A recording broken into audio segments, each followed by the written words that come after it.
사무엘하 16장 5절에서 14절까지 말씀을 우리 한 절씩 교독하겠습니다.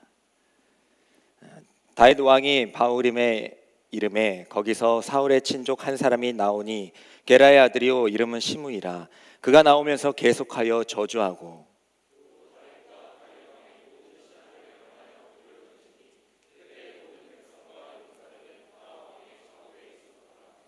시므이가 저주하는 가운데 이와 같이 말하니라. 피를 흘린 자여 사악한 자여 가거라 가거라.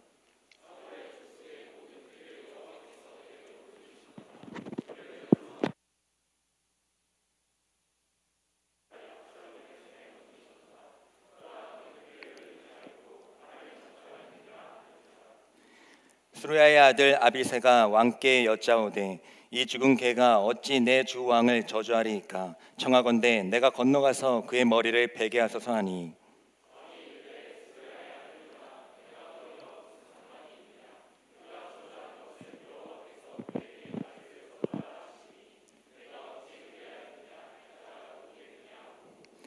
또 다윗이 아비새와 모든 신하들에게 이르되 내 몸에서 난 아들도 내 생명을 해하려 하거든. 하물며 이 베냐민 사람이라. 여호와께서 그에게 명령하신 것이니 그가 저주하게 버려두라.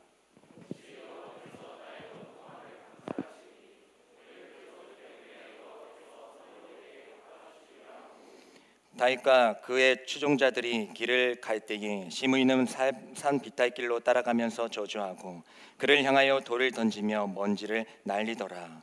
왕과 그와 함께 있는 백성들이 다 피곤하여 한 곳에 이르러 거기서 쉬니라. 아멘. 이 말씀은 살아계신 하나님의 말씀입니다. 여러분들은 하루에 거울을 몇 번 정도 보십니까? 사람마다 다 다르고 또 직종마다 조금씩은 차이가 있겠지만 일반적으로 그렇게 관련된 일이 아니라고 한다면 운전을 하는 게 아니라고 한다면 아마 보통은 한 20-30번 정도 평균적으로 거울을 보면서 확인을 한다고 합니다. 아침에 일어나서 세수를 하고 또 화장을 할 때도 있고 또 화장실을 몇 번 들릴 때마다 옷무새를 만지기도 합니다. 이렇게 거울을 보면서 우리가 많은 것들을 얻을 수가 있는데 첫 번째로는 내 자신의 상태를 확인하는 거죠. 그렇죠?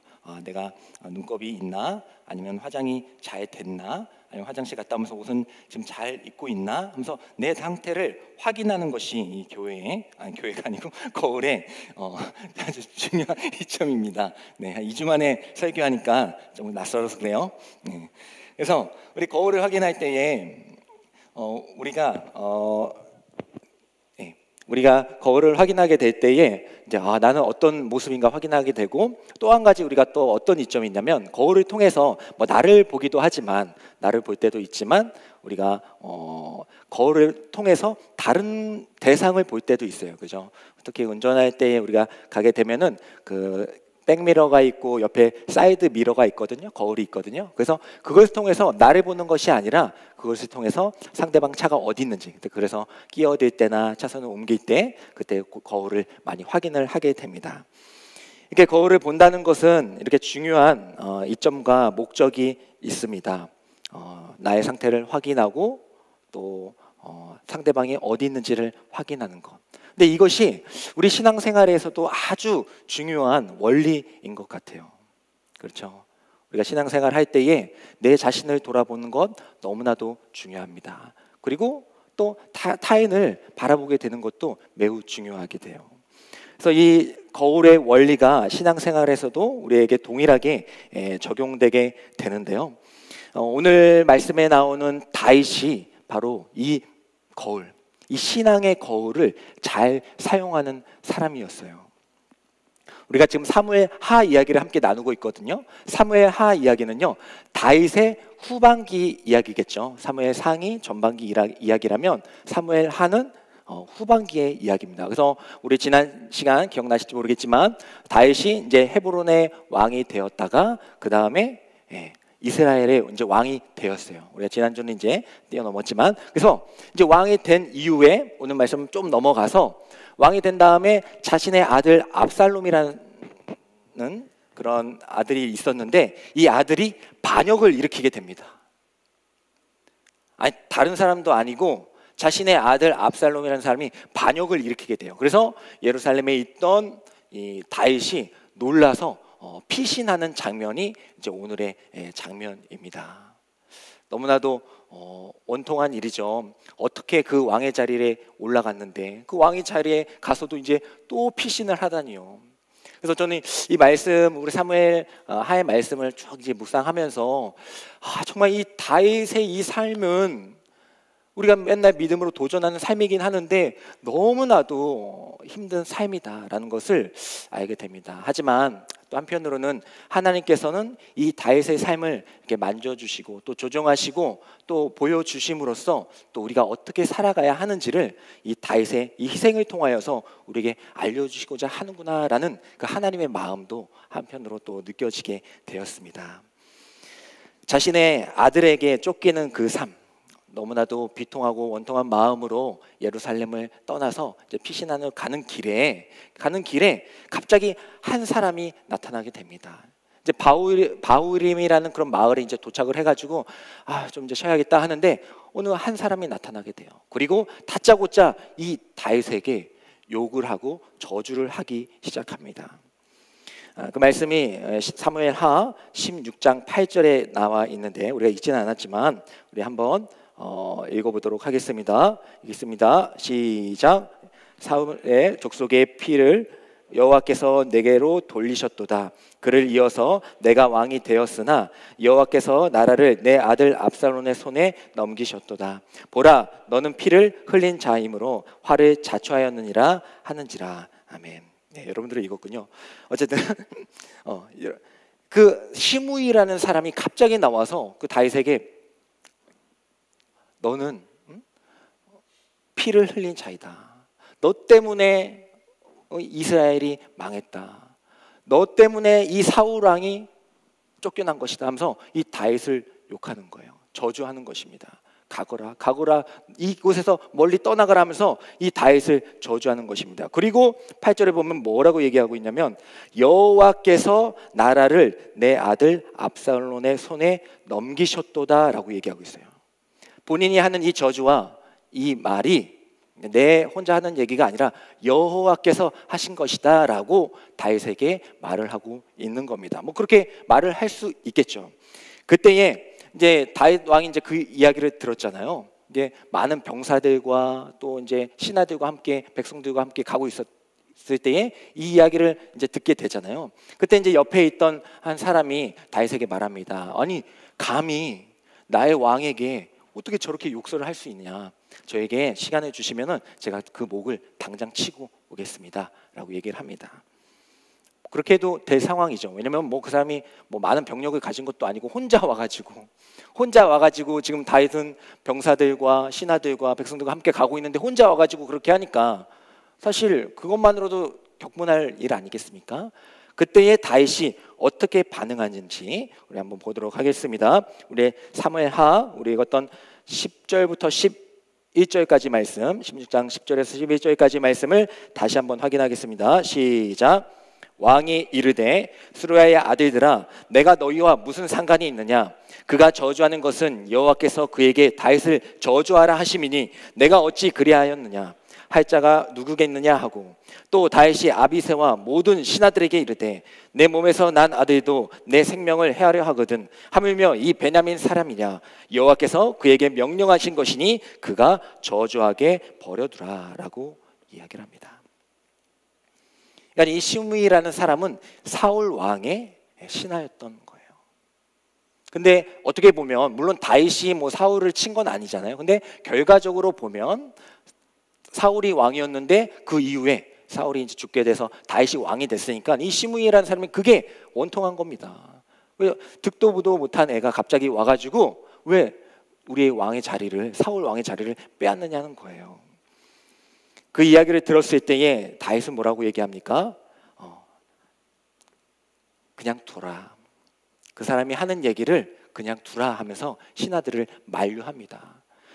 지금 당장이라도 그 이야기를 들었을 때에 아니 감히 나를 모욕해? 아니 내가 잘못한 것도 아니고 사울이 죽어서 아니 사울을 몇 번이나 난 죽을 기회도 있었는데 나는 죽이지 않았단 말이야. 하지만 스스로 멸망해가지고 내가 간 건데 한 건데 왜 나한테 이런 저주를 하냐. 기분 나쁘잖아요. 기분 나쁘잖아요. 그래서 당장 칠 수도 있는 부분입니다. 감정적으로는. 하지만 이 다윗은 그렇지 않았다는 거예요.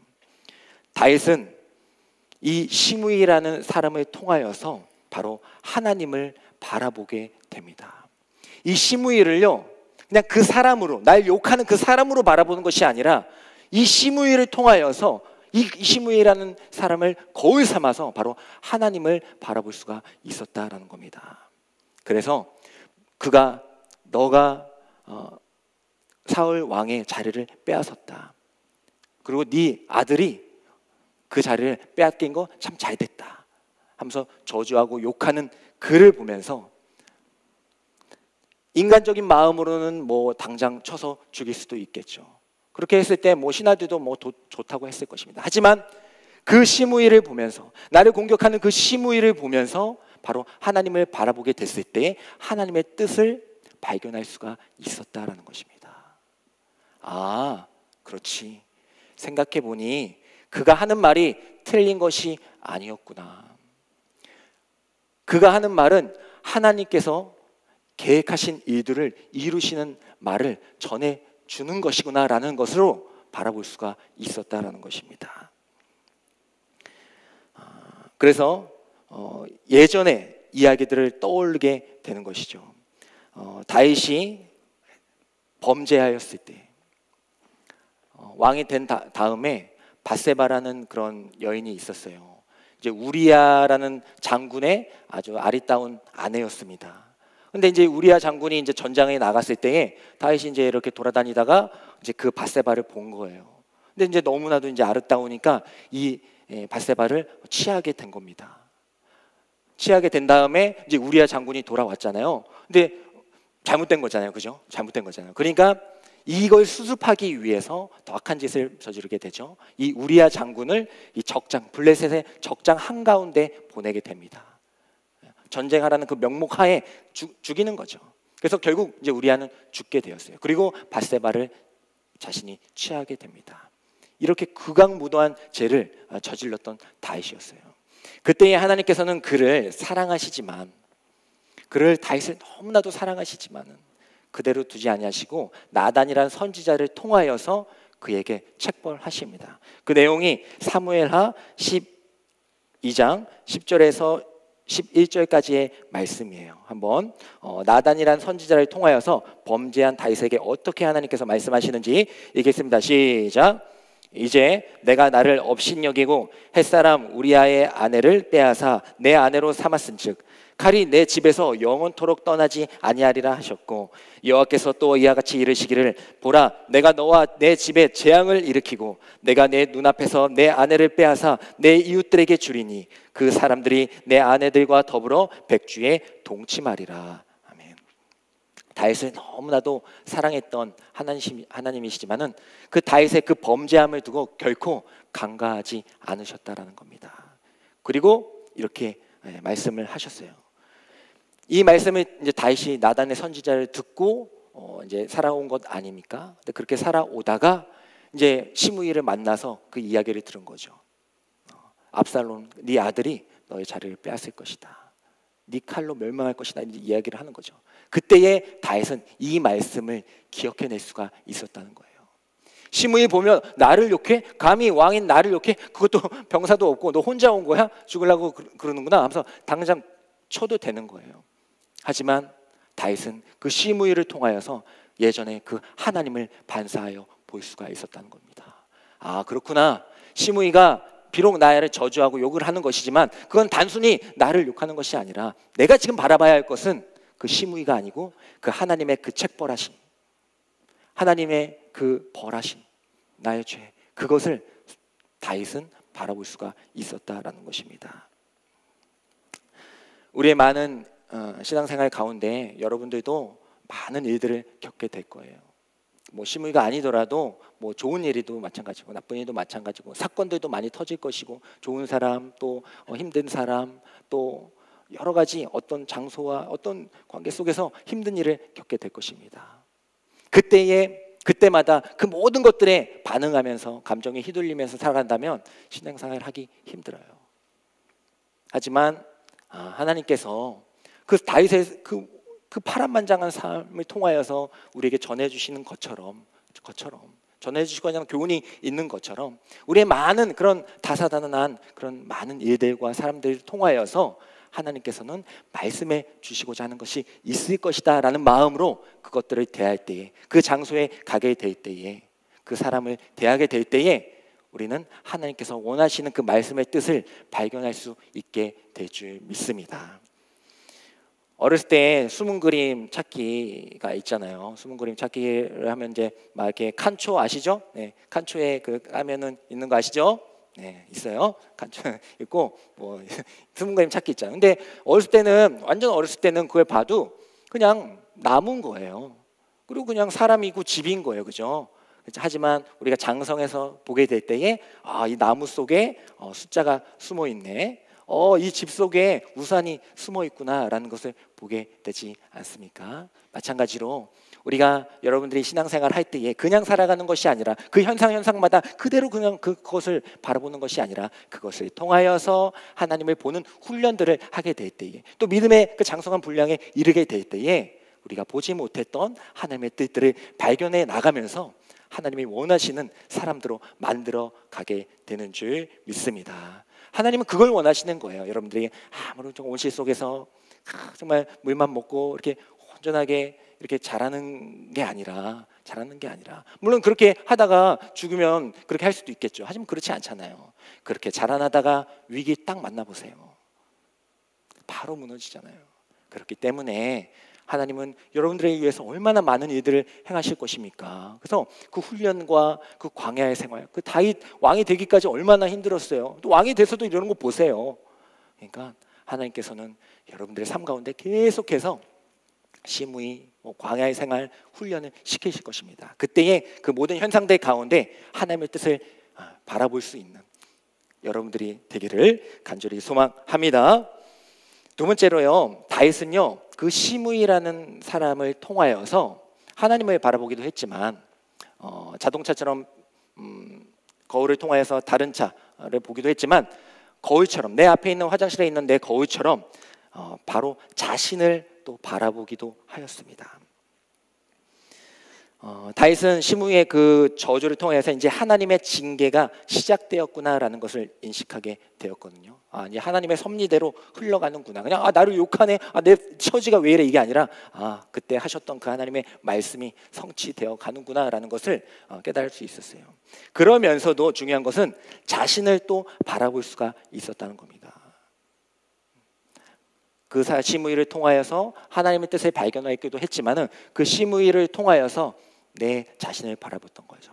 그 밧세바를 범했던 내 자신. 나도 그런 연약함과 죄인이었구나라는 것을 다시 한번 고백하게 되는 것이죠. 그리고 지금 도착해 있는 이 바후림이라는 것도 마찬가지예요. 이 바후림이라는 것은 어떤 곳이었냐면, 예전에 이제 다윗이 왕이 되었을 때, 왕이 되기 전에, 이스라엘 왕이 되기 전에 이제 미갈이라는 사울의 딸 있던 거 기억하시나요? 있었는데 그 전에 이제 미갈이 다른 데로 이제 가게 됐어요. 다윗을 떠나서 다른 사람과, 발데일이라는 사람과 이제 재혼하게 되었어요.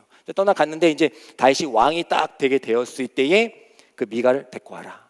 미갈은 내 아내였다면서 강제로 빼앗게 됩니다.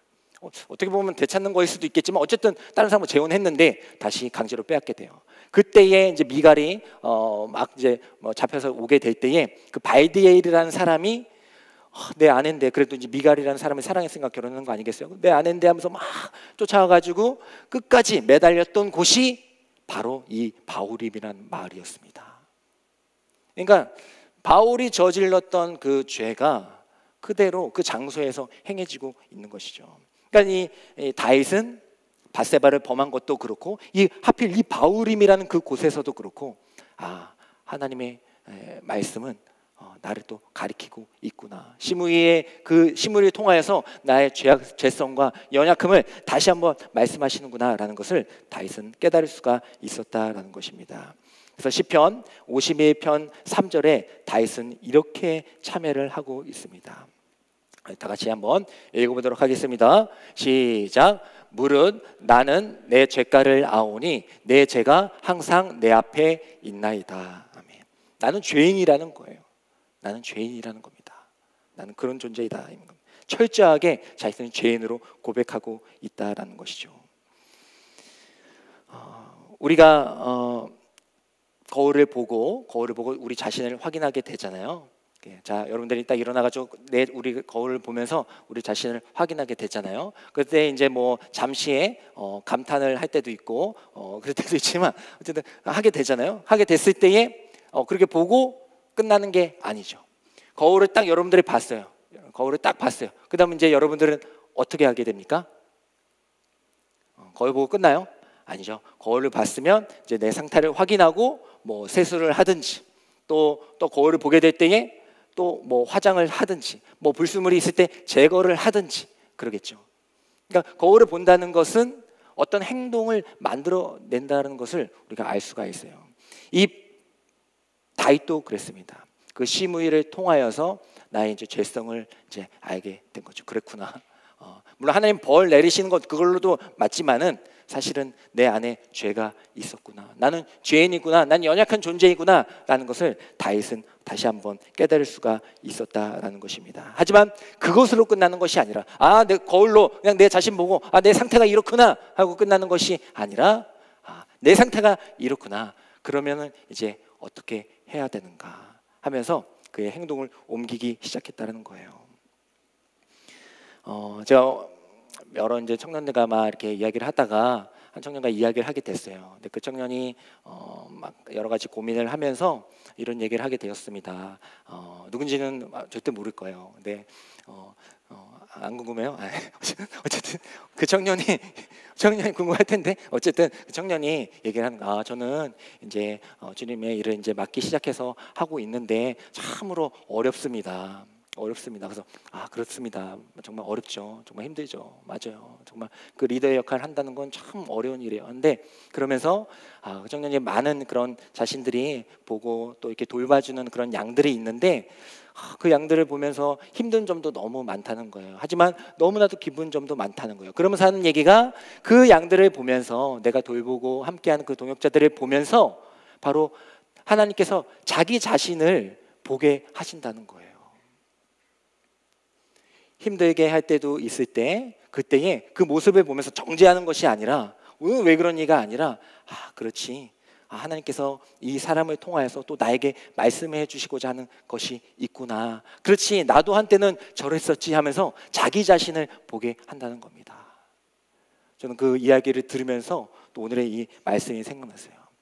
다윗과 같이 우리에게 어떤 시무이와 어떤 장소가 있을 때, 어떤 사건들이 터졌을 때에 그것을 통하여서 우리 자신의 그 연약함을 바라볼 수 있다면 우리는 그것을 통하여서 그냥 연약함을 바라보는 것으로 끝나는 것이 아니라 이제는 하나님께 나아갈 수 있는 그런 행동들을 해야겠다라는 다짐을 하게 되었습니다. 그래서 이제는 하나님의 그 시므이를 통하여서 하나님을 바라보고 이제 내 자신을 바라보고 내 죄성과 나의 죄인됨과 연약함을 바라본 그 다윗은 이제는 세 번째로 하나님의 긍휼을 구하는 모습을 보이게 됩니다. 우리 사무엘하 16장 12절의 말씀을 한번 읽어보도록 하겠습니다. 12절의 말씀 읽겠습니다. 시작. 혹시 여호와께서 나의 원통함을 감찰하시리니 오늘 그 저주 때문에 여호와께서 선으로 내게 갚아 주시리라 하고. 저는 물론 이제 다윗이 여러 믿음의 모습들을 많이 보였죠. 어린 그 상태에서 아주 장성한 골리앗과 싸우는 그 믿음, 그것도 정말 대단한 믿음이었고, 정말 사울만 죽이면 되는데 거기서 하나님의 종이니까 하나님의 기름 부으심을 받았으니까 그것은 내 것이 아니고 하나님의 판단을 맡긴다면서 그냥 넘기는 그런 모습, 믿음의 모습들. 그럼 많은 그런 믿음의 모습들이 많이 있지 않았습니까? 하지만 그런 믿음의 모습들 중에서도 저는 이 말씀을 읽으면서 정말 이것이야말로 진짜 다윗의 하나님을 이해하고 사랑하는 마음이 담겨져 있지 않은가라는 생각을 하게 됐어요. 뭐라고 얘기합니까? 자신을 저주하는 그 시므이를 바라보면서 이제 하나님의 뜻을 바라보고 그렇지. 하나님의 뜻, 책벌하심 섭리가 이루어지는 것이, 또 내가 지었던 그 죄인됨, 연약함을 또 바라보면서 그냥 그러고 끝나고 확인하고 끝나는 것이 아니라, 그렇지, 이제는 그러면 나는 어떻게 해야 되는가? 그렇지, 하나님의 그 거룩하심과 나의 죄성을 인정하게 될 때 이제는 나는 하나님의 긍휼하심과 사랑을 간구해야지. 여기까지 나아갔을 때에 다윗은 이제 하나님이 원하시는 그 모습을 보일 수가 있었다라는 것입니다. 이 고백, 나를 저주하는 건 괜찮아, 그냥 둬. 그런데 오히려 그가 나를 이렇게 저주할 때에 하나님께서 그 위에서 보시다가 왜 다윗을 왜 너가 저주해 하면서 혹시나 하나님께서 그 모습을, 내가 연약해가지고 날 저주하는 그 모습을 보시다가 하나님께서 혹시나 긍휼히 여기시면서 선을 베푸시지 않겠느냐라고 생각할 수 있는 말도 안 되는 정말 이 믿음, 상상할 수도 없는 그 믿음이야말로 다윗이 골리앗을 이기고 사울을 넘겨줬던 그 믿음보다 더 큰 하나님에 대한 이해이고 정말 하나님에 대한 신뢰이고 사랑인 줄 믿습니다. 정말 어떻게 그렇게 생각할 수가 있죠? 자신을 공격하고 저주하는 그 사람을 보고 당장 죽이는 게, 처단하는 게, 움직이는 게 바로 우리의 모습들인데, 그 가운데서 하나님을 보고 자신의 죄성을 보면서 오히려 그것을 통하여서 하나님이 나에게 긍휼함을 베풀지 않겠느냐 하면서 오히려 그것을 기회로 삼는 거, 이게 어떻게 가능하냐는 겁니다. 하지만 하나님께서는 분명히 이렇게 다윗이 이런 마음을 갖고 있었을 때에 분명히 그에게 감동을 주신 줄 믿습니다. 그래서 그가 고백했던 시편 51장 1절의 말씀을 보면요, 1절의 말씀을 보면 1절이 아니고 제가 잘못 적어드린 것 같아요. 제가 읽어드릴게요. 시편 51장은 그 밧세바를 범한 이후에 이제 다윗이 회개하면서 쓴 시편입니다. 아까 자신의 죄인을 고백했잖아요. 그 이후에 이렇게 얘기합니다. 하나님이여, 주의 인자를 따라 내게 은혜를 베푸시며 주의 많은 긍휼을 따라 내 죄악을 지워 주소서. 맞습니다. 하나님, 제가 밧세바를 범한 거 맞습니다. 그리고 저 아까 죄 고백했잖아요. 저 죄가가 있는 건 맞습니다. 하지만 거기서 끝나는 것이 아니라 하나님은, 나를 사랑하시는 그 하나님은, 내가 알고 있는 하나님은, 내가 신뢰하고 있는 그 하나님은 반드시 긍휼함을 베풀어 주셔서 나를 다시 구원하여 주실 줄 믿습니다. 라는 이 믿음을 갖게 되었을 때에 이후에 다윗은 다시 일어설 수가 있었다라는 것입니다.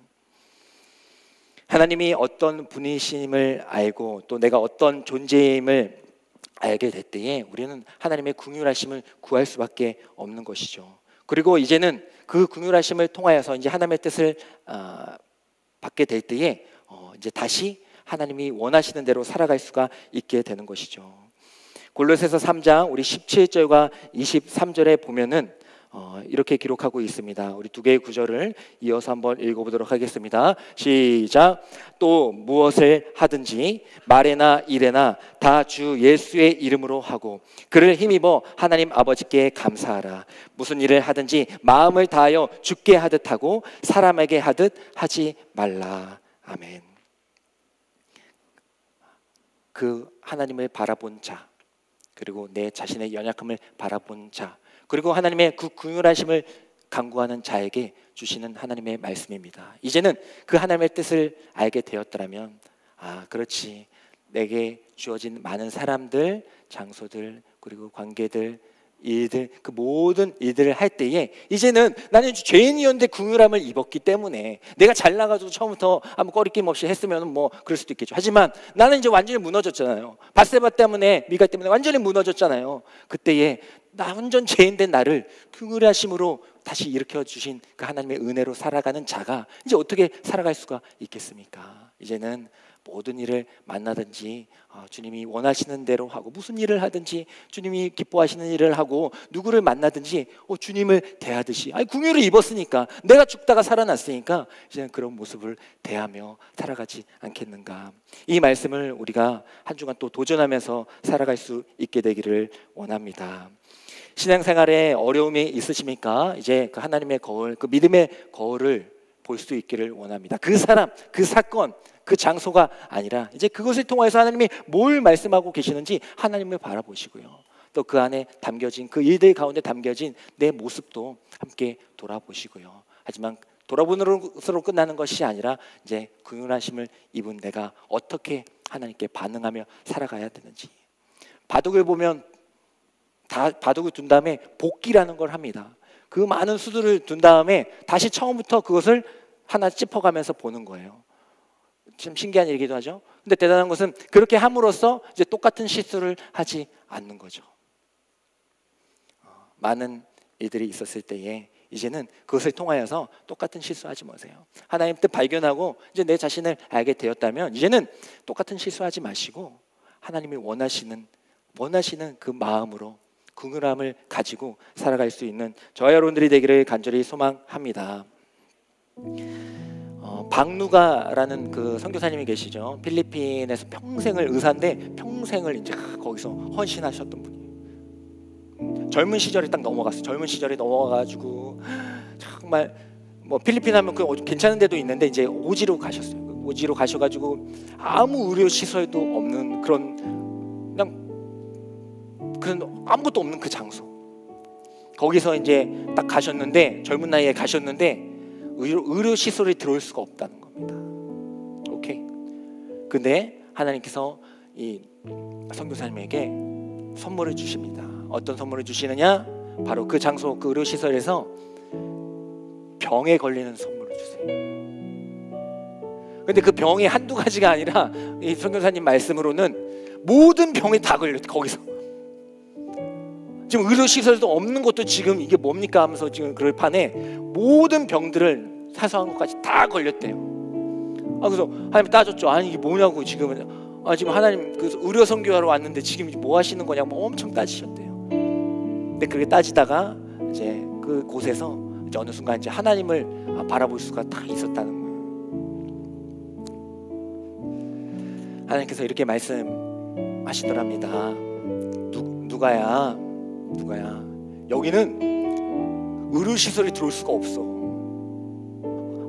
맞죠. 의료시설이 들어올 수 없죠. 그래서 네가 아파보지 않고는 아픈 사람들을 네가 치료할 수가 없단다. 이렇게 말씀하셨다는 거예요. 그 장소, 말도 안 되는 그 아무것도 없는 그 장소, 그것만 보면 하나님 원망하고 뭐냐고 하면서 당장 복귀해야 돼요. 한국으로. 병까지 걸렸는데 안 가도 되죠. 하지만 그 장소에서 그 장소만 보는 게 아니라 시무이만 보는 게 아니라 그것을 통하여서 하나님의 뜻을 딱 발견하게 되었을 때 그렇구나. 의료 장비가 없으니까 의료 장비로 내가 다 하지. 그랬으면 잘하지. 하지만 의료 장비가 없으니까 내가 겪어보지 않고, 내가 아무리 의사라고 할지라도 의료 장비가 없으니까 내가 겪어보지 않고는 그 사람의 아픔과 어디가 정확한지를 알 수가 없는 거지. 그걸 깨닫게 되었을 때에 그는 하나님의 더 큰 쓰임을 받으며 살아갈 수가 있었다라는 것입니다. 우리에게 주어진 많은 것들 이제 믿음의 눈으로, 믿음의 거울로 바라볼 수 있기를 원합니다.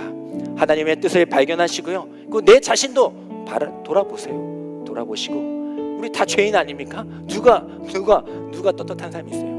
죄인인데 다 긍휼하심 입어서 우리가 믿고 있는 건 아닙니까?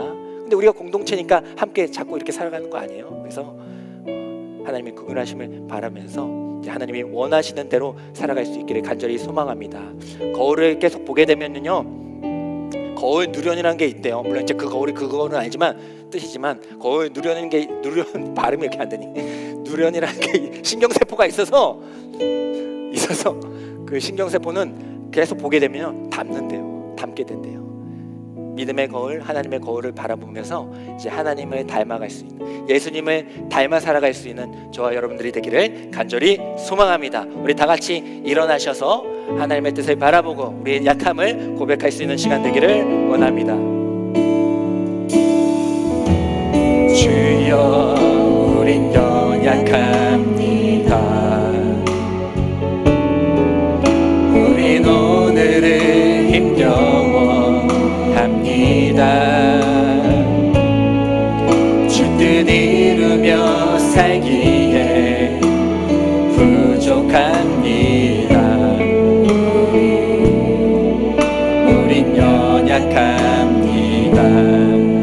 주여 우린 넘어집니다.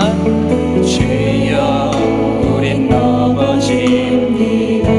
오늘 하루 또 실수합니다. 오늘 하루 또 실수합니다. 그렇기 때문에 주의 긍휼을 구하는 죄인입니다. 주의 긍휼을 구하는 죄인입니다. 주만 바라봅니다. 우리의 삶을 통과하시는 하나님의 끝없는 은혜, 한없는 주님의 은혜, 이제는 그 시므이를 통하여서 그 하나님의 은혜를 발견할 수 있기를 원합니다.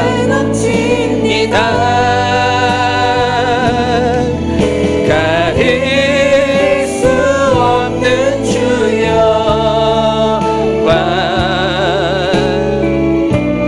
온 땅 위에 충만합니다. 주님만 이 길이 오니 우린 그 길 따라갑니다. 그날에 우리를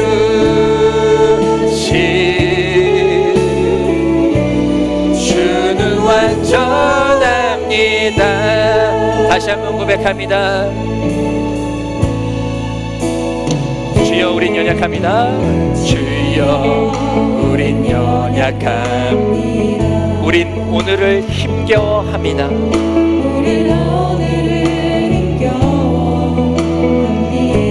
주 뜻 이루며 살기엔 부족합니다.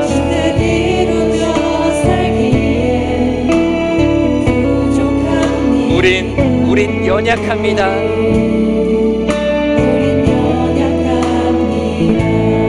주여 우린 넘어집니다.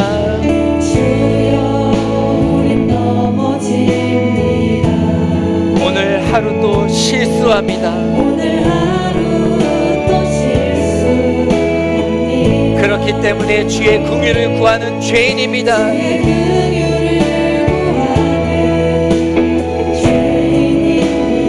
우린 주만 바라봅니다. 주만 바라봅니다. 한없는 주님의 은혜 온 세상 위에 넘칩니다. 가릴 수 없는 주여와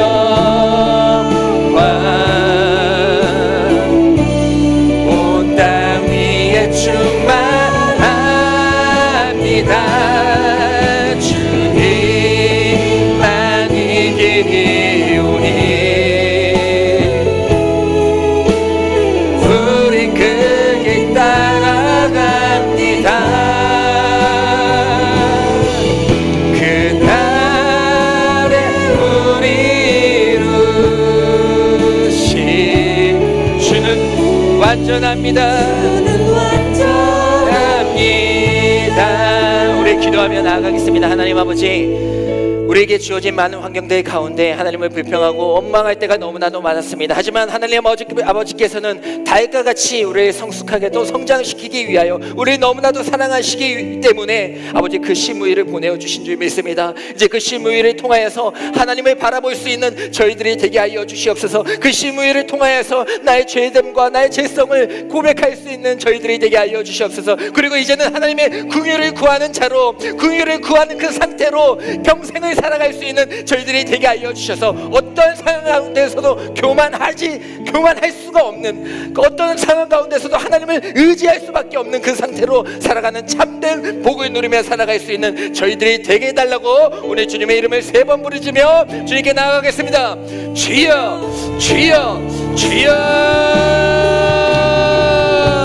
아버지, 우리에게 믿음의 눈을 허락하여 주시옵소서. 아버지, 이제는 그 모든 상황을 통하여서 하나님의 뜻을 발견하게 하여 주시옵소서. 하나님 아버지, 이제는 그 사람들을 통하여서 하나님께서 내가 무엇을 원하시는지를 발견할 수 있는 삶이 되게 하여 주시옵소서. 하나님, 이제는 그 자리에서, 그 역할에서 하나님께서 내게 무엇을 원하시는지를 발견하며 살아갈 수 있는 저희들이 되게 하여 주시옵소서. 하나님 아버지께서 우리에게 그 심을 허락하여 주신 뒤에 아버지, 나의 죄성과 나의 죄됨과 나의 연약함과 부족함과 실수, 아버지, 모든 걸 주님 앞에 내려놓습니다. 나는 그러한 존재입니다. 하지만 그렇기 때문에 주님의 긍휼을 구하며 살아가는 존재이오니 아버지 하나님, 거기서 멈추지 않게 하여 주셨고, 이제 나의 상태를 확인했다면, 하나님의 크심과 나의 작음을 확인했다면, 이제는 그 하나님의 긍휼하심을 구하며 하나님께서 나에게 무엇을 원하신지 말씀에 빗대어서 말씀과 기도로 긍휼함을 구하며 살아갈 수 있는 저희 모두가 되게 하여 주시옵소서.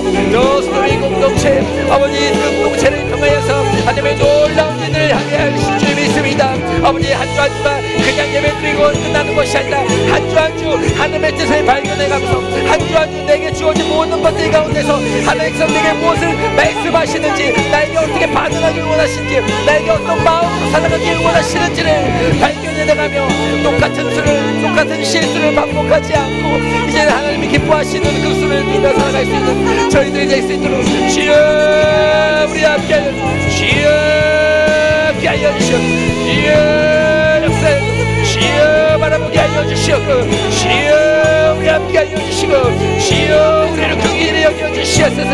오 주여, 우리는 연약하지만 주님은 완전한 주님이 싸우니 완전하신 그 주님을 의지하며 살아갈 때 우리 또한 하나님 아버지께서 우리를 사용하여 주셔서 연약한 저희들을 통하여서 죄인을 의인 삼아 주시면서 하나님의 이들을 만들어 주실 줄 믿사오니 주여 함께 하여 주시옵소서.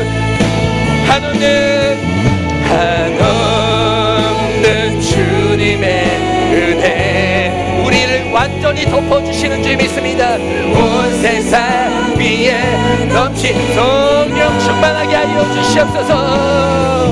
감히 어떤 것도, 이 세상의 어떤 것도 언제나 장래일이나 사망이나 권세자나 또한 어떤 피조물이라도 하나님께서 우리를 사랑하시는 그 사랑을 끊을 수 없음을 고백할 수 있는 저희들이 되게 하여 주시옵소서. 이 길이 오니 이제 그 길 따라 완전한 상태로 걸어가기를 간절히 소망합니다. 하나님이 원하시는 그 수를 누려 살아갈 수 있는 저희들이 되기를 간절히 소망합니다. 그날에 우리는 주님은 완전하시고 그 완전함을 우리에게 허락하여 주실 줄 믿습니다. 주는 완전함이 마지막으로 한없는 주님의 은혜 우리의 삶이 어떤 상황 가운데 있을지라도 시부이가 나타날지라도 광야에 있을지라도 하나님의 한없는 사랑 안에서 결코 끊을 수 없느니라. 한없을 수 없는 주여 우리를 통하여서 하나님이 영광을 받아주시옵소서. 연약한 저희들을 통하여서 하나님의 강함이 나타나게 하여 주시옵소서.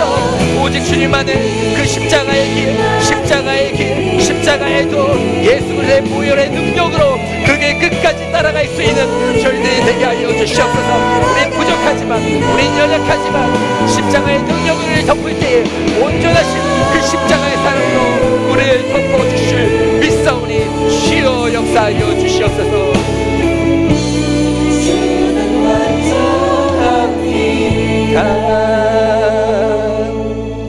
사랑하는 하나님 아버지, 감사합니다. 이렇게 부족하고 연약한 저희들을 끝까지 붙잡아 주셔서 그 하나님의 크신 일들을 이루시는 그 하나님을 이제 믿음의 눈으로 바라보게 하여 주시옵소서. 나의 삶 가운데 펼쳐진 그 모든 것들 이미 다 한없는 하나님의 은혜 가운데 있는 것 아닙니까? 하나님이 살아계시다면 그 모든 것들 나에게 주어주신 것 아닙니까? 그 상황 가운데서 이제는 그 현상만 바라보는 것이 아니라 현상 너머에 있는 그 하나님의 반사하여 볼 수 있는 저희들이 되게 하여 주셨고, 그 하나님께서 그 가운데에서 우리에게 무엇을 원하시는지 누가 선교사님에게 말씀하여 주셨던, 깨닫게 하여 주셨던 것처럼 그 자리에서 그 사람 가운데에서 그 만남과 그 모임 가운데에서 우리에게 무엇을 원하시는지, 어떤 마음으로 살아가길 원하시는지를 발견하고 이제는 하나님께 영광 돌리며 기쁨으로 살아갈 수 있는 저희들 되게 하여 주시옵소서. 우리는 또 넘어질 것입니다. 실수할 것입니다. 반복되게 또 죄를 지을 것입니다. 하지만 그것은 하나님의 한없는 은혜 안에 한편을 보십니다. 모든 보혈의 능력으로 덮어주실 줄 믿사오니 이제는 그것들에 매이지 않고 하나님의 영광을 바라보며 연약한 나이지만 거기에 머물러 있는 것이, 죄인된 나이지만 거기 죄에 빠지는 상태로 남아있는 것이 아니라